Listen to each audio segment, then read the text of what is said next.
দর্শক আসসালামু আলাইকুম। আমি শহীদুল ইসলাম সজল আমার ক্রিকটক চ্যানেলের পক্ষ থেকে সবাইকে স্বাগত জানাচ্ছি। যে যেখান থেকে আমার এই ভিডিওটা দেখছেন সবাইকে আন্তরিক শুভেচ্ছা এবং অভিনন্দন। মোস্তাফিজুর রহমানকে আবারও নাকি বিসিসিআই থেকে প্রস্তাব করা হয়েছে আইপিএলে খেলার জন্য।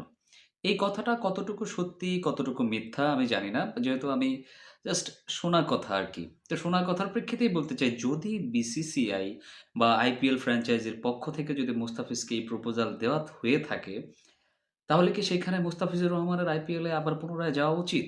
নাকি বাংলাদেশ তাদের ইগোর উপরে ডিপেন্ড করে এটা চিন্তা করবে যে একবার যেহেতু আমরা মানা করে দিয়েছি, তো সেহেতু মানা করেই দিয়েছি। ভাই, এখানে বিষয় হচ্ছে ২ টা। মুস্তাফিজুর রহমানের শুধুমাত্র আইপিএল খেলাতেই যে খেলতে হবে, আইপিএল খেলাটাকে কেন্দ্র করেই যে মুস্তাফিজুর রহমানকে সেখানে পাঠানো যাবে না, বা বিসিসিআই এর পক্ষ থেকে যে সিদ্ধান্তটা এসেছে, যে প্রস্তাবটা তারা দিয়েছে সেটা বিসিবি মানবে কিনা, সেটার উপরে ডিপেন্ড করছে অনেক কিছু।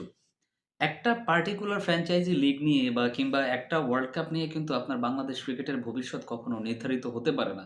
আপনাকে একটা সুদূর প্রসারে চিন্তা করতে হবে। আজকে আপনি চিন্তা করেন, ভারত এত বড় একটা কান্ট্রি, ক্রিকেটের অনেক বড় একটা অ্যাডভার্টাইজমেন্ট। আমি মনে করি ওয়ার্ল্ড ক্রিকেটে ভারতের মতো এত বড় ক্রিকেটের অ্যাডভার্টাইজমেন্ট আমার কাছে মনে হয় না আর কোনো ক্রিকেট কান্ট্রি আছে। কারণ ভারত যেভাবে ক্রিকেটটাকে রিপ্রেজেন্ট করে, আমার কাছে মনে হয় না অন্য কোনো দেশ ওয়ার্ল্ডের মধ্যে এইভাবে ক্রিকেটটাকে রিপ্রেজেন্ট করে।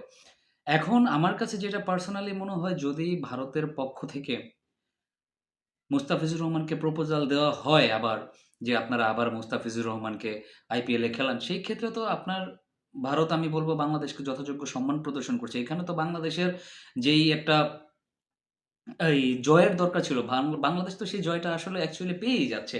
যেহেতু ভারতের ক্রিকেট বোর্ড থেকে নিষেধ করে দেওয়া হয়েছিল মুস্তাফিজকে না নেওয়ার জন্য। আবার সেই ক্রিকেট বোর্ডই যখন মুস্তাফিজুর রহমানকে নিতে চাইছে, সেখানে আল্টিমেটলি একটা ভিক্টরি বাংলাদেশের জন্য। তো সেই ক্ষেত্রে আমার কাছে মনে হয় যে এটা মোস্তাফিজুর রহমানকে খেলতে পাঠানো উচিত, এবং আমার কাছে মনে হয় যেন যদি মোস্তাফিজুর রহমান আইপিএল খেলেন, তাহলে সেই ক্ষেত্রে বাংলাদেশেরও উচিত ২০২৬ টি-20 ওয়ার্ল্ড কাপে গিয়ে জয়েন করা। কারণ আপনি চিন্তা করেন, আজকে যদি ২০২৬ টি-20 ওয়ার্ল্ড কাপে বাংলাদেশ জয়েন না করে, সেই ক্ষেত্রে কিন্তু আসলে আইসিসি যে সিদ্ধান্তটা নিয়েছে, আইসিসি তো আসলে ক্রিকেটের মাতৃ সংস্থান, ইন্টারন্যাশনাল ক্রিকেট কাউন্সিল। তাদের এগেইনস্ট এ গিয়ে আমরা যে একটা সিদ্ধান্ত নিবো, আমরা যে একটা কিছু করব, আমরা কিন্তু ভাই, আমরা মানে আমাদের দেশের ক্রিকেটটা এট লিস্ট সেই পর্যায়ে কিন্তু পৌঁছায় নাই যে বাংলাদেশ ছাড়া ক্রিকেট চলবে না।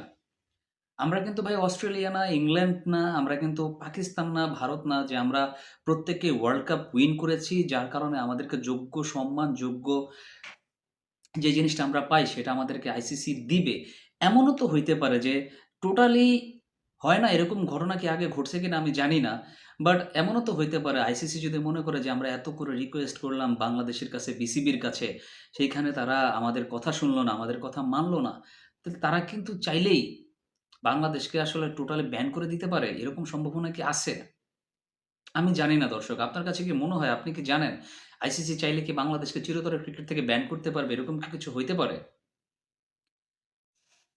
হইলেও হইতে পারে, আবার না হইলেও নাও হইতে পারে। বাট আমার কাছে যেটা মনে হয় যে একটা পর্যায়ে দেখিয়েছিল ভারতের ক্রিকেট বোর্ড যে মুস্তাফিজুর রহমানের একটা নিরাপত্তা ইস্যু আছে।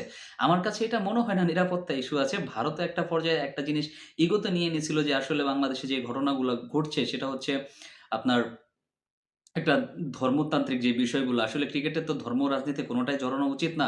আপনি যদি একটা জিনিস চিন্তা করেন, আমাদের বাংলাদেশ টিমের ক্যাপ্টেন হচ্ছেন লিটন কুমার দাস। আমরা যদি সেই ধর্মটাকে নিয়ে চিন্তা করতাম যে না, একজন মুসলমান দেশ, একটা মুসলিম কান্ট্রি, সেখানে একজন ক্যাপ্টেন থাকবেন একজন মুসলিম পতাকাধারী। বিষয়টা কিন্তু আসলে আমরা সেভাবে চিন্তা করি নাই। বাট হয়তোবা ভারতের কিছু মানুষ, কিছু উগ্র মানুষ, যাদেরকে আমি বলব, শিক্ষিত মানুষ তো অবশ্যই না। উগ্র মানুষ, তারা হয়তোবা এটা চিন্তা করেছেন যে বাংলাদেশের প্রতিদিনই হিন্দুদের উপর অত্যাচার করা হচ্ছে। আসলে ভাই মূলত কিন্তু সেটা না। এই জিনিসটা চিন্তা করেই হয়তোবা তারা বাংলাদেশের সাথে মনঃক্ষুণ্ণ হয়ে হোক বা যেই কারণেই হোক, তারা মুস্তাফিজুর রহমানকে বাদ দিয়েছিল আমার কাছে মনে হয়। পরবর্তীতে সেটা নিরাপত্তা রিজন দেখিয়ে হয়তোবা একটা ধামাচাপা দেওয়ার চেষ্টা করা হয়েছে। কিন্তু আমার কাছে আদতে আসলে সেই জিনিসটা মনে হয় না।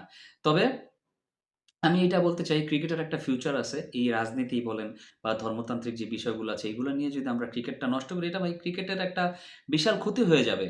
ভারতের কতটুকু ক্ষতি হবে I never know, আমি জানি না। বাট আমার কাছে মনে হয় যেন বাংলাদেশ যদি ২০২৬ এর এই টি-20 ওয়ার্ল্ড কাপটাকে টোটালি বয়কট করে দেয়, কিংবা ভারত যদি এই প্রস্তাবটা দিয়ে থাকে মুস্তাফিজুর রহমানকে ভারতে গিয়ে আইপিএল খেলার জন্য, তো আমার কাছে মনে হয় এটা বিসিবির মেনে নেওয়া উচিত। ক্রিকেটের স্বার্থে, ক্রিকেটের উন্নয়নের স্বার্থে এট লিস্ট বাংলাদেশের ক্রিকেটটা যাতে সামনের দিকে এগিয়ে যায়, সেই স্বার্থে আমার কাছে মনে হয় যেন বিসিবির এই জিনিসগুলা পুনর্বিবেচনা করা উচিত। আমি বলছি না যে এটা করতেই হবে। বাট আমার কাছে মনে হয় যেন ভারত যেই সিদ্ধান্তটা দিয়েছে বা ভারত যে জিনিসটা করতে চাইছে, আ এটা আসলে মোরালি কিন্তু বাংলাদেশেরই একটা উইন। কারণ একবার না করার পরে যেই বিসিসিআই এত বড় একটা আ ক্রিকেট বোর্ড, ওয়ার্ল্ডের মধ্যে সেরা, ধনী, তারা একটা সিদ্ধান্ত নিয়েছিল। তারা যদি সেই সিদ্ধান্ত থেকে ফিরে আসতে পারে, তাহলে আমরা কেন সেই সিদ্ধান্তকে স্বাগত জানাতে পারব না? দর্শক, আপনার কি মনে হয়? আপনার ব্যক্তিগত মতামত কমেন্ট বক্সে আশা করছি। সবাই ভালো থাকবেন, সুস্থ থাকবেন। আসসালামু আলাইকুম।